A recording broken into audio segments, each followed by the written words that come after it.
کہ کھانا کھا کے نا تو بیڈ پہ برتن رکھ دیتی تھی اور یہی سوچتی تھی کہ کوئی اور آ کے اٹھائے۔ میری امی ہمیشہ مجھے بہت ڈانٹتی تھیں کہ تمہارا کیا بنے گا آگے جا کے، سسرال میں جا کے کیا کرو گی، ماں کو باتیں کرواؤ گی۔ اور میری امی اتنی معصوم تھی بیچاری، مجھے ڈانٹتے ہوئے ہمیشہ یہی کہتی تھیں کہ ایسے شو کرتی ہے جیسے امریکہ میں پیدا ہوئی ہے۔ میری پیاری امی کو یہ نہیں پتا تھا کہ امریکہ میں پیدا ہونے والوں کو کام زیادہ کرنے پڑتے ہیں، یہ سارے نخرے صرف پاکستان کی حد تک ہی ہوتے ہیں۔ بٹ وہ نا ہمیشہ مجھے جب بھی ڈانٹتی تھی یہی کہتی تھی یہ ایسے کرتی ہے جیسے امریکہ پیدا ہوئی ہے، مطلب اس نے کوئی کام نہیں کرنا، سارا دن جہاں پہ بیٹھتی ہے وہیں پہ بیٹھی رہتی ہے، جہاں پہ برتن رکھتی ہے وہاں سے اٹھانے کی زحمت نہیں کرتی۔ پھر دن بدل گئے، شادی ہو گئی اور آج وہ حساب ہے کہ ایک ایک کام خود کرنا پڑتا ہے۔ اور میری امی کے کہنے پہ کہ میں امریکہ میں پیدا ہوئی ہوں، پیدا تو پاکستان میں ہوئی تھی لیکن شادی امریکہ میں ہو گئی۔ وہ کہتے ہیں نا ماں کی بعض اوقات دعا ہی کوئی آپ کو لگ جاتی ہے، تو وہ میری ماں کی دعا یا پھر وہ ڈانٹتی تھی مجھے تو وہی چیز لگ گئی مجھے۔ اب میں کبھی کبھی اپنی امی کو یہ بات یاد کرواتی ہوں کہ آپ تو ہمیشہ مجھے ڈانٹتی تھی اور کہتی تھی کہ ایسے کام نہیں کرتی جیسے امریکہ پیدا ہوئی ہے، امریکہ آ کے تو مجھے بہت کام کرنے پڑتے ہیں۔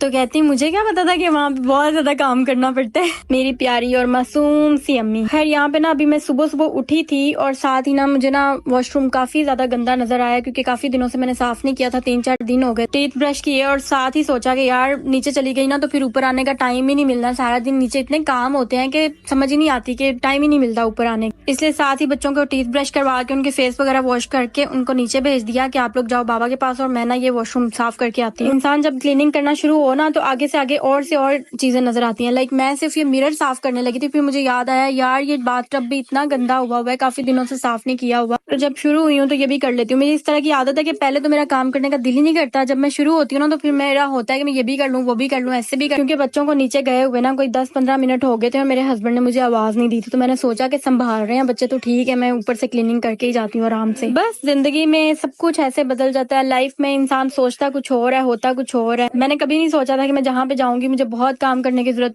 پڑے گی۔ جب بھی امی مجھے ڈانٹتی تھی تو میں یہی کہتی تھی کہ میں نے تو وہاں پہ جانا جہاں پہ نوکر چاکر ہونے ہیں، مجھے کیا ضرورت ہے کام کرنے کی یا کام سیکھنے کی۔ تو نوکر چاکر تو نہیں ملے، خود ہی نوکرانی بن کے رہ گئی ہوں۔ بٹ پھر بھی اللہ کا جتنا شکر ادا کروں کم ہے کہ بہت ساروں سے بہتر اللہ تعالیٰ نے بہت کچھ نوازا، بہت ساری نعمتوں سے۔ اللہ تعالیٰ ہم سب کے لیے بہت ساری آسانیاں کریں اور ہماری ساری مشکلات کو، ہم سب کی مشکلات کو ختم کریں۔ آپ لوگوں کو پتہ ہے کہ میں ہر ولاگ میں آپ لوگوں کو کچھ نہ کچھ پڑھنے کا بتاتی ہوں، تو میں کہوں گی کہ یار آج نہ میں یہی کہوں گی کہ لا حول ولا قوت الا باللہ العلی العظیم پڑھ کے نا، تو آپ لوگ پلیز ایک بار پڑھ کے نیچے ڈن کا کمنٹ ضرور کریے۔ اس کو پڑھنے سے ہر طرح کی مشکل آسان ہوتی ہے، چاہے وہ رزق کی تنگی ہو، چاہے وہ دشمنوں اور حاسدوں کی نظر سے بچنے کے لیے پڑھا جائے انسان پڑھے۔ تو اللہ تعالیٰ ہم سب کو حاسدوں اور دشمنوں سے محفوظ رکھیں اور ہم سب کی زندگیوں میں آسانیاں پیدا کریں، مشکلات کو ختم کریں۔ یہاں پہ ہوتا ہے میرا ولاگ اینڈ، اپنی دعاؤں میں یاد رکھیے گا بہت سارا۔ Thank you so much for watching. اللہ حافظ۔